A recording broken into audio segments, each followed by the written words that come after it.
এদেরকে খাওয়ানো আর যুদ্ধ করা দুটোর সমান। কি বলবো, যুদ্ধ জয় করার মতো একটা ব্যাপার। খেতেই চাই না, এটা হচ্ছে ছোট, আর একটা হচ্ছে বড়, এই যে এইটা, এ তো মাংস ছাড়া ভাতই খাবে না।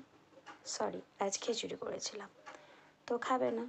ও নিজেই মাংস আনতে যাচ্ছে, বাইরে অন্ধকার বলে যেতে চাইছে না, আমায় বলছে মা লাইট জ্বালিয়ে দাও, কিন্তু আমি তো দেবো না, মাংস আমি রাত্রে খেতে দিই না ওকে। এদেরকে খাওয়ানো আর যুদ্ধ করা দুটোর সমান। কি বলবো, যুদ্ধ জয় করার মতো একটা ব্যাপার। খেতেই চাই না, এটা হচ্ছে ছোট, আর একটা হচ্ছে বড়, এই যে এইটা, এ তো মাংস ছাড়া ভাতই খাবে না। সরি, আজ খিচুড়ি করেছিলাম, তো খাবে না। ও নিজেই মাংস আনতে যাচ্ছে, বাইরে অন্ধকার বলে যেতে চাইছে না, আমায় বলছে মা লাইট জ্বালিয়ে দাও, কিন্তু আমি তো দেবো না।